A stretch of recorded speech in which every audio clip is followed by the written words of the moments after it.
Hello, I'm Richard Ridge for Broadway World. Following a sold-out run off-Broadway, the new musical Once has opened on Broadway at the Bernard B. Jacobs Theater, and I'm here to celebrate with the company on opening night, led by the show's two stars, Steve Kazee and Cristin Milioti.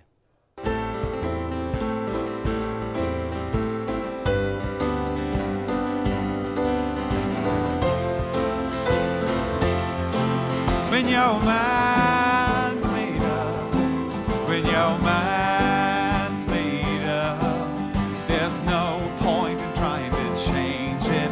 When your mind's made up, when your mind's made up.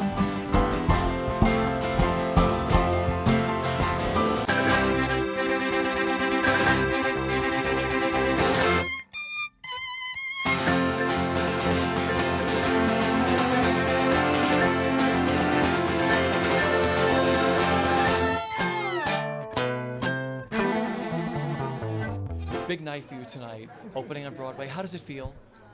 Fantastic. You know, I really enjoyed the show. I feel quite calm, and I thought, oh, what is this going to be like? Because apparently directors don't often watch opening nights. They kind of, pace up and down outside and drink vodka martinis. And I sat there next to my mum, who's flown in from Yorkshire for it, and I was like, I thought they did a brilliant job. I loved it.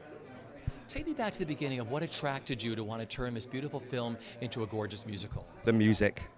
I've never heard music like this on a Broadway stage, and I was terrified because of the nature of the film, the aesthetic of the film. It's beautiful but delicate and, small, not in a diminutive way, but very, very, very delicate and fragile. And I thought this could so easily be broken. But I think this music, if I have a bunch of actors, and see them create this music and an audience connects with that, then I think we might be able to make something that will speak to big audiences. Talk about your casting of your two leads, how you found Steve and Cristin. In the gutter. No, they were part of the first 3-day workshop we did back in February last year. And a brilliant casting director, Jim Carnahan, he suggested both of them, and because this is my first time making a show in the States, and so I don't know lots and lots of actors. And the two of them arrived, and they were brilliant. They became friends really quickly. I thought they were perfect, and so Steve said tonight, he did this lovely thing, bringing us on stage, and said that I took a real chance. That wasn't a chance. That was just me sticking with what I knew the audience would want. It's such a delicate film, yet the musical is so different. What elements from the movie did you want to bring to the musical?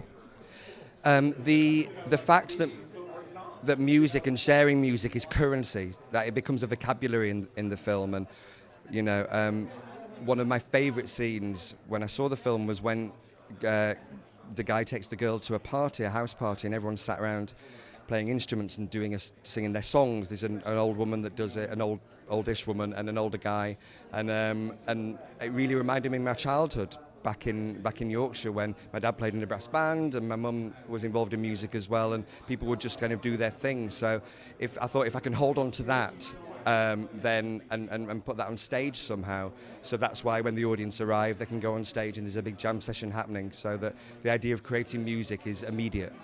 How do you feel tonight? Chuffed is the word. I feel absolutely delighted. I mean, it's sort of like, it's been great. We've had a wonderful time making this show. I mean, everyone's sort of, and it's a big ensemble sort of like effort and all that type of thing. It's been joyous, like from the very beginning. It's been easy. It's been a lot of work for those guys, but it's been very warm at every sort of step and developed, I think, as a piece really brilliantly by John. Talk about the challenges. I love that it's placed in the pub. What are the big challenges for you with turning this beautiful, delicate little film into this beautiful, delicate musical? I think we know what it's like to make sort of theatre, and theatre needs to be a little bit more physical. It needs to sort of exist on stage. It needs to have a body. So it was that. Straight off, I think we wanted to make it a big ensemble piece. It wasn't about just a girl, like changing someone's life. It was her changing everyone's life, like on stage. And that seemed very strong. And, characters all needed their arcs. No matter how sort of small, they needed to talk. It's that. It's seeing people who can't make anything begin to make stuff. And, I think there's great sort of strength in that. Talk about Glenn and Marquetta's music.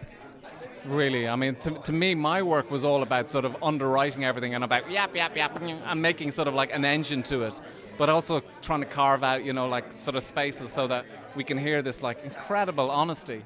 I mean, there's still these songs that are so yearning and sort of like and heartfelt and itchy and difficult and gorgeous, you know, like, and that's, you know, they're the soliloquies, and I do all the sort of like other stuff and all that type of thing. I mean, they're so narratively really, really strong. I mean, I don't know bugger about bloody musicals, you know, like, but like I can see, you know, like an order, and I think actually these add up to a punch. They really do, you know. So This looks like it was such a collaborative effort of working on this, what theater should be. Was it for you? yeah, completely, it completely was. I mean, it was all about like, I mean, just being in a room with people and sort of like watching those guys just grab up their instruments and play. And for me, you know, okay, I offered a text, but it was all about making it personal to the actors. So I was like cutting and going, well, actually, they're doing that, and they're doing this stuff. I don't need to do any of this, you know, like, so it became a sort of a piece of sort of subtraction for me, you know, like, and just making it simple.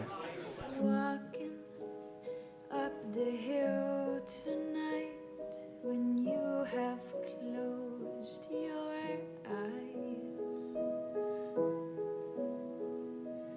I wish I didn't have to make all those mistakes and be wise. Please try to be patient and know that I'm still learning. I'm sorry that you had to see the strength inside me burning. But where are you, my angel, now? Don't you see me crying?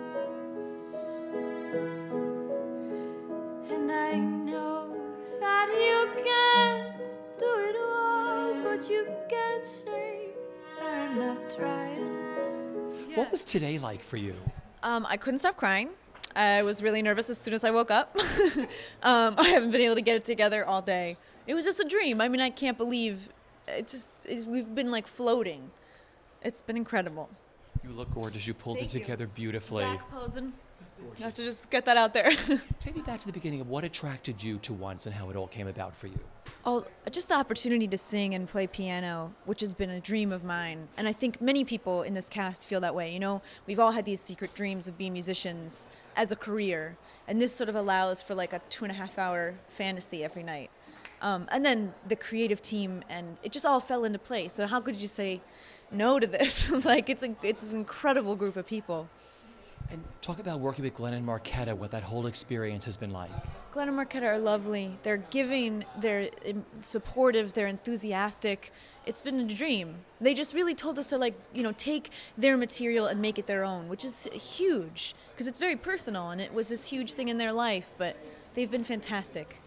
And talk about the creative team, the writer, director John, what that whole experience when they were explaining the whole look of the show and what it was going to be. You know, they're an incredible, incredible team. I don't think anyone of us can say that enough. I don't even remember what it was like. It just sort of appeared. This whole thing has been a little magical. Like, it wasn't, I think, ever succinctly explained. Everything just sort of, like, clicked into place. I know that's, like, weird and existential, or I don't know if that's actually the word. But they create magic really well. Working with this great ensemble, particularly Steve. Yeah, he's fantastic, isn't he? He's awesome. And a really nice guy. Really lovely and a very giving scene partner. I'm very, very lucky. And let's just talk about the audience. It's so magical. It was magical downtown at New York Theater Workshop. What that whole experience has been like and the journey you all take together with the audience. The audiences on Broadway have been unbelievable. They just roar every night, and they outside talking to the people who've come and seen the show from all over the country. They're so inspired and they're so touched, and that in turn inspires us to do our job better, and it's just been a dream come true. They've been lovely. Yeah. Just working as an ensemble, because like you say, you're also the orchestra and your actors all at the same time, what that whole experience is like. intense. You have to listen, which is awesome because that's what we should be doing anyway as actors. But it really, like, you have to click in and listen, because if one of us isn't listening, the whole thing falls apart. So I think that's why we're also very, very close, is we're like a band. We've known each other and played together for a year, and I think we're properly a band now. What has it been like working on this show? I always tell people that when we were at ART, it's the hardest job I've ever had and the most fulfilling at the same time, because I had to learn a new instrument. It was very heavy. I was carting it on the cobblestone streets in Boston trying to figure it out. So it was so hard, but it's so rewarding. I love being in an ensemble like this. It's really where I live more when I do shows. I love this kind of stuff. Because before the show started, how many instruments did you play and how many do you play now? I played piano, and now I play, I guess, accordion and melodica and concertina. Isn't that amazing, being creative that way? And I'm getting better only because I'm forced to. The guys help me. They'll go C7, A minor. They kind of help me along. You're all in sync in this show. It must be so beautiful when you all start at the beginning before the show starts and you all come out in the pub. What is that like? It's really thrilling. I feel like I'm in high school when I was in rock band. And they're such extraordinary musicians. I feel honored that I get to play with them. It's really Talk about the role and what you love about the material itself. I love, the role is such an odd role. When I first read it, I thought, this woman is so weird. She doesn't really talk, but then she has this strange speech in the middle of that comes out of nowhere. I love it because she's no nonsense and she's not sentimental. So I really appreciate that, and that's how John and Enda really pictured it. So it's very freeing also to play with someone my own age and be a little tired and a little not have to jump up and down and feel like I have to entertain so much. I love that quality in her. And the score. Oh, it's incredible. The music's so beautiful, and what Martin Lowe did is really staggering how beautiful his arrangements are. And the pre-show, he took all these old songs and he inventized them, so he's really quite brilliant. And your fellow cast members, talk about them. I just can't even, I'm so moved that so many people are getting their big break tonight, and they're all so deserving and they're so brilliant. Who knew Elizabeth Richard, who knew this incredible violin player and incredible singer and actress, and Cristin Milioti. I mean, they're all just unbelievable. Cristin Milioti, how gifted is she? So it's really something, and they're so appreciative. It's beautiful. What was today like for you? It was otherworldly, man. I mean, it was just so separate from my reality that I've had a hard time processing all day. I just sort of sat around in my apartment today and watched a movie and tried to just focus on other things, and then all of a sudden it just hit like a wall, like a giant wave, that the show was opening, and the next thing I knew it was like Places Call, and I was nowhere near ready, and boom, we're out there playing music, and it's just been sort of like a blur. I feel like, when the spaceship goes into hyperdrive and everything just starts flying by. That's sort of what it's felt like tonight. Take me back to the beginning, because you were apprehensive of accepting this. Why? Well, it just means so much to me. I didn't want to be a part of destroying something that means so much to me. And unfortunately, and I maybe shouldn't say this, but oftentimes people don't get things right when they try to take something that is good and recreate it on the stage. That's just my personal opinion. It's hard to do. And I was worried. I was worried that that's what we were going to do, and we were going to sort of crash the once train. And I didn't want to be at the head of that train. And after hearing that John Tiffany and Stephen Hoggett, and knowing their work from Blackwatch, and knowing the type of work that they did, the sort of minimalist work that they do, I knew it wasn't going to be broad. I knew it wasn't going to be this grand musical. And so I trusted that, and I trusted those two with my life, and they were such wonderful human beings in guiding this process and keeping it always a piece of art and never a commercialized vehicle. Talk about Glenn and Marquetta when you first met them and working with them and their music. Yeah, well, Glenn and Marquetta, to me, have always been one of my favorite artists. I mean, I just love them both as individual artists, and together they make beautiful music. But having them around and being able to sit in a room, like a 10 by 10 room, with Glenn playing Say It To Me Now right in my face, and then saying to me, like, okay, like, let's see what you got. And then I have to play it back to him, and he explains to me why he wrote the songs and what they mean. And it was a fascinating thing to know your favorite music, to know why it's really written, and then the reasons that I connected to it, they were completely different things. And so for me, working with him opened up this role for me in such a beautiful way, because I didn't have to try to be Glenn. I could make it my own and connect to the things in the songs that meant something to me, which make them much more interesting songs at the end of the day. And Marquetta? Well, Marquetta is amazing. Cristin got a lot more time with Marquetta than I did, but we had lunch one day, and listening to her speak for an hour was one of the most unbelievable times I've ever had. She has a wealth of knowledge that is 10 times what she should have of a woman of her age. She's so intelligent. She's so thoughtful. She's such a beautiful spirit. It's so easy to see why she is so easy to fall in love with.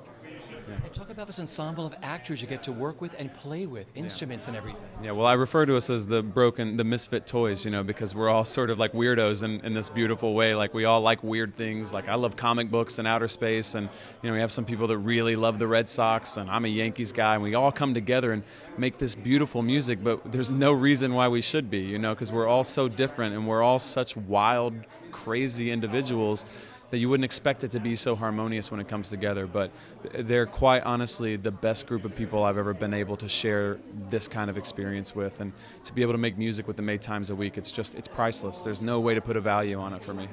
And the audiences have fallen in love with this downtown and of course up here. What that means to you and what that whole experience is like with the audience. Yeah, well, to me it was a surprise. I mean, I just didn't know how people were going to respond. I knew what we had, and I knew that I was proud of it, but I just didn't know if it was going to connect. I didn't know. I thought we'd get a lot of kids, a lot of the younger crowd, the Spring Awakenings, the Bloody Bloodies, those kind of people. But what ended up happening the first couple of weeks at New York Theater Workshop is that the age group was so vast. We were like from 14 to 85, and they were sticking around to say how much they loved it afterwards. And then it hit me that love is not about age. It's not, we all know love. You know love from the time you're like 6 years old until the time, you reach the grave. And so it's so easy to connect to our story and what we're trying to say about love of each other, love of music, love of country, and, love of the human population, really. So, yeah. Take